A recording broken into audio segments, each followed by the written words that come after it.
Hey guys, welcome back. I got more game pickups to share with you. As you can tell by the thumbnail, no surprises this time. You know what I got. So really all I'm going to do in this video is tell you why I picked up what I got. And I consider this my most successful pickup yet. And now it's only 5 games, but the reason I consider it so successful is because I won most of the games in this lot, except for one. But everything else was like a game I really wanted. So really happy with this pickup. I think I got it for like $30. So 5 games, $30. Plus we have this Game Boy Color game, which I'm going to leave as a mystery till the end. Let's get into it. The first game we're going to talk about is Burgertime. I hate Burgertime. I don't like this game. So many people like Burgertime. I don't. I don't like the Nintendo version. I don't think it compares to the arcade version, but I don't like that version either. And for the sole reason is that it's unfair. Once you're playing the game, you get through the first couple levels, you're given some pepper to slow down the enemy so you can knock the burgers down and make some patty goodness. But level 3 rolls its ugly head around, and now you have to deal with pickles. So it's not just the addition of a new enemy type, a lot of games do that, no problem, but the layout of the level. You start at the very bottom, there's only 2 ladders that let you proceed upward to get to the other ingredients to make the delicious burgers. The problem is, as soon as that stage starts, you're greeted with, I think, an egg and a sausage. They're both coming down those ladders. The 2 ladders you have to get out of there. And they're followed by pickles and more sausages and more eggs and everything else. They just keep coming down on you. I've never beaten level 3. And I'm okay with that. But this game I am not a fan of at all. Of all the games in the lot, this was actually the only one I didn't like. So of the 5 games, we have one that's not, no. So next up we have Vegas Dream. I love casino games. I love gambling games. I think they're fun. And I mean casino video games. I've never actually gambled in real life now that I think about it. Why I like this game so much is because I used to rent it a lot when I was a kid. This really got me into gambling video games. My mom used to play this game a little bit. It's one of the very few games that she actually played on the Nintendo. But also her sister, my aunt, lives in Las Vegas, and we would visit her all the time when we were kids. I've probably been to Las Vegas close to 10 times, but never at the age where I could actually gamble. But anyways, I've always liked the casino games. I thought they were fun. They're a really good game to just like pick up and play and not get real serious into. If you're not looking to sit and get into some serious story, these are the games that I really like to sit down and play. This one in particular is one of the more popular ones on the system. It's got these animations as you play. There's only 4 different types of casino games you can actually play on this, if I remember correctly. You have blackjack, roulette, slots, and keno, something like that. And you have like different variations of the slot machines. But as you play, you'll be interrupted by different people wanting different things. Like you'll have some people who challenge you to other casino games, or somebody asking for money or things like that. And that's what kind of makes this one stand out amongst the other casino games, are those little interactions that kind of move the game forward so you're not just stuck there playing cards over and over and over. So it doesn't have a lot of casino games available, but it does have a lot of polish. It's a lot of fun, neat animations. Like this one, Vegas Dream. I was looking for this one.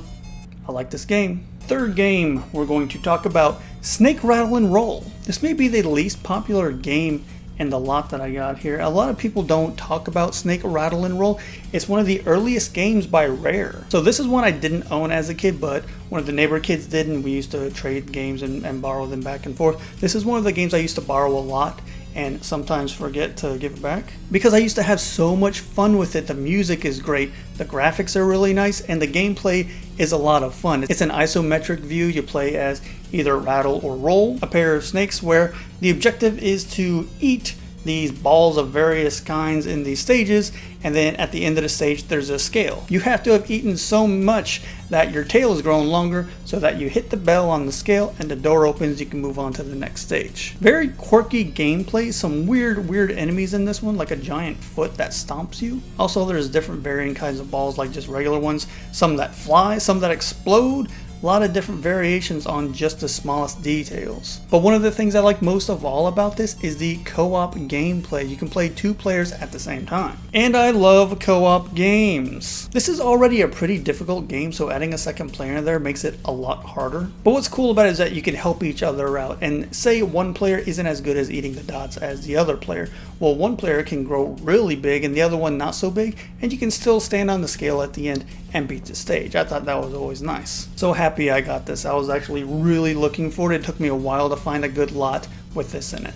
The next pick is a classic. Everybody knows this game and they love it. Double Dragon 2: The Revenge. Alright, so Double Dragon 2 completely obliterates the first Double Dragon game. It does so much better than the first one. Improved graphics, gameplay. Although I did like the kind of experience style gameplay that the first one had, the overall fighting and the level progression in this one I thought was done a lot better than the first one. Lots of cool special moves in this one. Everybody knows how to do that jumping, spinning kick that knocks away most enemies. Not all of them, but most of them. But there's also secret moves like the uppercut that a lot of people don't know about. And once again, just like Snake, Rattle, and Roll, awesome co-op in this game. This is probably one of the best co-op games on the Nintendo. Never owned this one as a kid, rented a bunch of times, never beat it. This is a game I've always wanted to beat because I remember getting far in it. I know the later stages have some stupid jumping mechanics. Why you would have platforming in a beat 'em up game. I never understood that. But they tried here, and it sucks. But the rest of the game is actually really good and really fun. Hard to put down. This is a game that you want to keep playing over and over. It also has this weak one-on-one fighting game. I don't know why.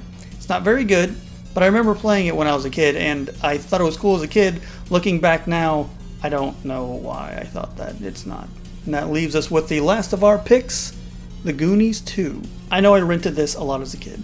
All the time. I used to play soccer as a kid. We would have games every Saturday.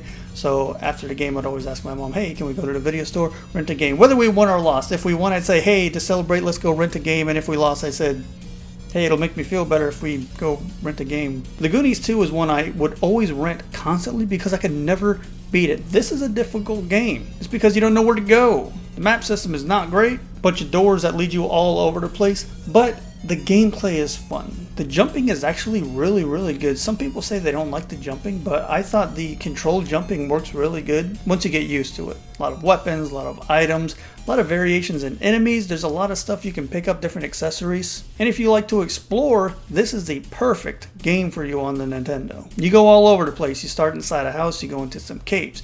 Go into an Arctic area. You even go in the water, but you gotta find a scuba suit first. And now that I have this one, I have my first complete set on the Nintendo because I also have the Goonies for Famicom. So I thought that was kind of cool. I actually have every single Goonies game ever made right here in my hand. Now we're at our final mystery game, our Game Boy Color game. Now I had to find a game that was compatible with the Super Game Boy. And this is a game I've been waiting to play for a very long time. We have Dragon Warrior Monsters. So the story behind this game. I initially was never into the Dragon Warrior or the Dragon Quest series until I played Fortune Street on the Wii. That's a fun game. If you've never played it and you like board video games, then go play Fortune Street on the Wii. I didn't know a lot about Dragon Quest when I played that game. I didn't even know how the mashup worked, but there was a lot of locations and characters in that game that I was like, I want to know more about them. So I started playing through all the Dragon Quest games.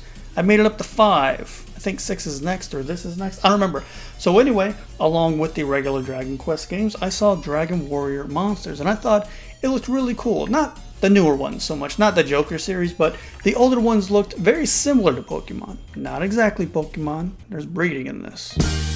So as I'm playing through the Dragon Quest series, I find out that this was actually remade on the PS1. There's a Dragon Quest 1 and 2 out there, but it only came out in Japan. Then I found out that there was a translation project being worked on it. That was over 10 years ago. I found out about the project over 10 years ago. It's still not done. I don't know if it'll ever be done. Some people say it's still being worked on. Some people are saying that it's on hiatus and that it will never be completed. So that's one of the reasons I've never played this one. I could have played it on anything, on the minis, on my PC, anything, but I was waiting for that translation to complete. I don't know if it's ever going to be completed. And I know translations are really hard to do. They take a long time, but 10 years is a long time to wait for anything. So I decided to say, you know what? screw it. I'm going to buy it and I'm going to play it because I've been waiting so long to play this. So I finally got it. It really wasn't that bad. This was actually the first game I got in an auction. Usually I buy it now on eBay because I don't want to deal with that auction stuff. But this was the first one I actually won in an auction. I got it for a pretty good price. $10? Less than 10? I don't remember. I'll have the numbers up at the end of the video like I always do. But really happy about this one. I thought this was a cool pickup and I really can't wait to play this, especially on stream. I think this would be a really fun game to play with other people. There you have it. That's everything that I got in my latest eBay pickup. What do you think? You think these are good picks? You think this was a successful pickup? You think these games are garbage? I don't think they're all garbage. Burgertime can go fly away for all I care. Go fall in a hole and get lost forever. But I think these other games are really cool. I don't know what my big pick out of all these are because I like them so much. I like all these other 4 games so much. It's hard for me to say which one's the best. Possibly Goonies II or Double Dragon. But I don't know because I really love Snake, Rattle, and Roll and Vegas Dream as well. So that's why I say this is my most successful one. Let me know below what you thought. And that's all I have for you guys. So as always, thank you so much for watching. And I'll see you next time.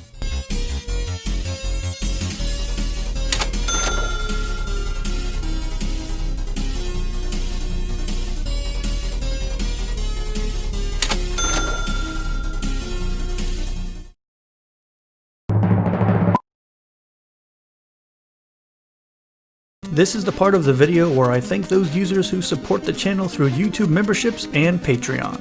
Jordy Alex, John Westby, Rick67, Door, Travis Morton, Jason Hallbrooks, Geode, Mike Muniz, Sam Torres, Yaroslav Orudzov, Andre G, Den Cardoso, James Burkhart, Red Silvers, Craig Livesley, Lynn Mayer, Christopher Wills, and Batman.